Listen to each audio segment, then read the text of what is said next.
Welcome back to the deep dive. Today we are really cutting through a lot of the noise around financial planning. We are. We've got a whole stack of professional guides here, and our goal is to distill all of that into a personal roadmap for you. And the topic is something that sounds formal but is absolutely fundamental, the investor profile. It's so essential. I mean, this profile isn't just some form your advisor has you fill out for compliance reasons. It's not a box-ticking exercise. Not at all. It's the comprehensive snapshot of your financial health, your goals, and your limitations. Yeah. If you don't know this profile, you're basically investing blind. And the source material we're digging into today, it's very structured. It gives some really specific guidance on documentation. We should note a lot of it is from a Canadian context, so you'll hear us mention things like CRA documents or government pensions like the CPP and QPP. But our mission here is to sort of strip away those regional details and just pull out the universal strategy. Yeah, the core component. The core components that anyone needs. And we're going to focus on the two absolute pillars of your financial reality, the net worth statement and the cash flow statement. Getting these two right is, it's the first step. It's how you move from just having money to actually managing it with a real plan. With intent, yeah. Okay, so let's unpack that. The investor profile gets tossed around a lot. What does it actually, strategically represent? Think of it like your financial DNA. It's unique to you. An investor profile captures all the financial and personal circumstances that shape how you should invest. So it's more than just numbers. Oh, much more. Sure. For example, you could have two people, and they both say their goal is save for retirement. A very common goal. The most common, right? Huh. But if one has a really high tolerance for risk, and the other has, say, a very short time horizon, their paths to that same goal are going to look completely different. The profile is what tells you that. It's what makes them different. So whether you're working with an advisor or you're trying to build your own strategy, what are the core data points, the absolute must-haves for this profile? Well, our sources really emphasize 5 key areas you have to review. First, you need the hard data, your assets and your liabilities. That paints the overall static picture of your finances. The black and white. Exactly. Second, you need the subjective stuff, your personal feelings and influences, like how you emotionally handle risk or how much time you have to invest. And those subjective factors can completely derail a perfect on-paper plan, can't they? All the time. So what are the other 3 objective areas? The third is your actual needs and your specific objectives. Is it a down payment, a kid's education, or just, general wealth building? Okay. Fourth is your income streams, all of them. Current income, what you project for the future, and really important, what you expect for retirement income. And then fifth is just, what are you already doing? What programs and savings plans are you already using? Your existing financial architecture. That's a great way to put it. So collecting all of that data, it all funnels into creating these 2 critical tools for analysis. Let's start with the one people often think is their whole financial picture, the net worth statement. Right, the net worth statement. It is the definitive balance sheet of you. It's a static measure, like a snapshot of your value at one specific moment in time. And the formula, it's actually deceptively simple. You list all your assets, and you just subtract all your liabilities. That's it. The result is your net worth. Strategically, a positive net worth means you've accumulated value.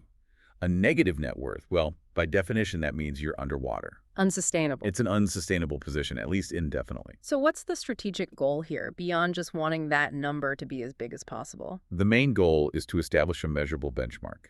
You need a starting line so you can track your progress. Right. So much of financial planning is just about increasing that net worth. And you've really only got 3 ways to do it.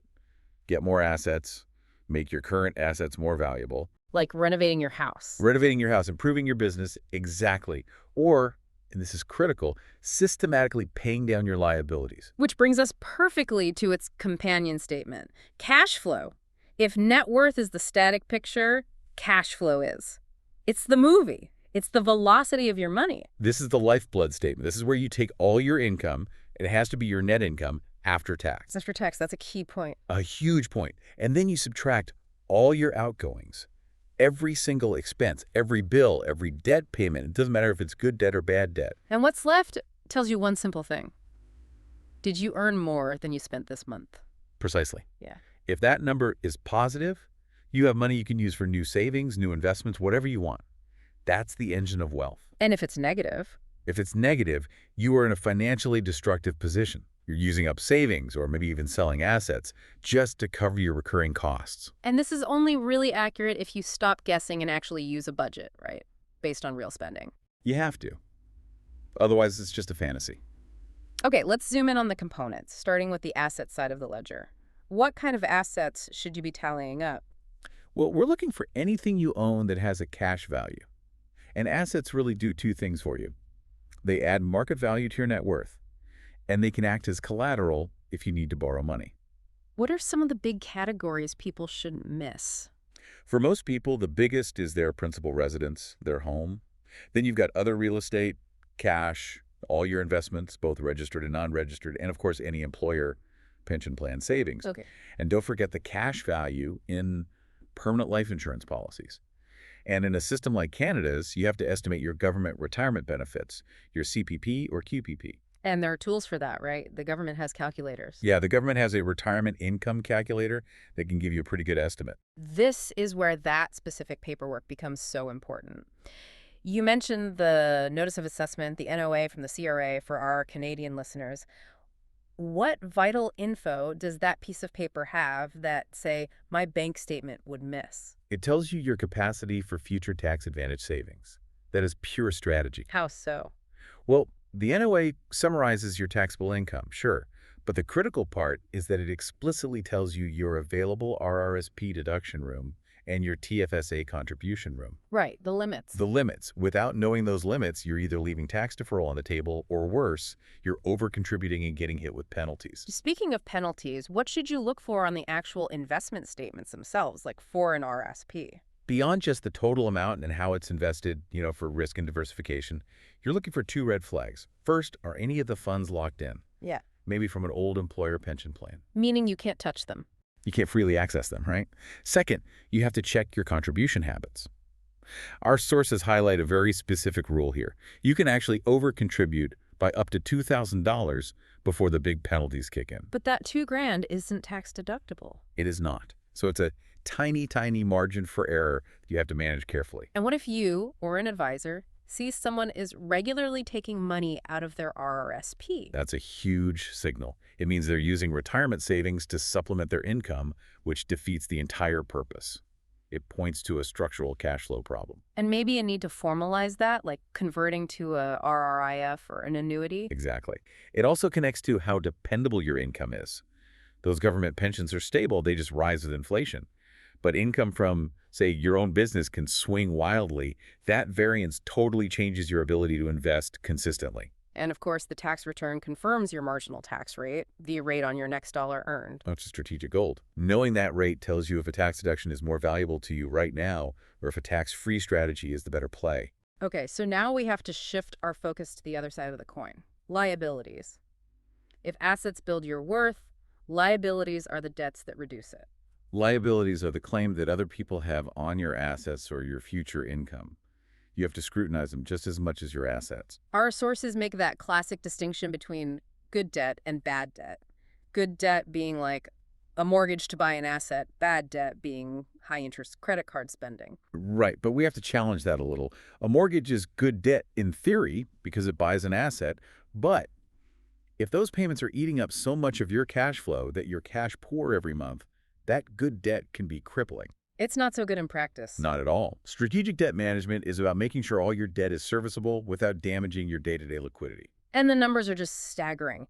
The sources pointed out that in Canada, household liabilities were almost $2.5 trillion back in August 2021, mostly mortgages. And that number just hammers home why you need to do this review.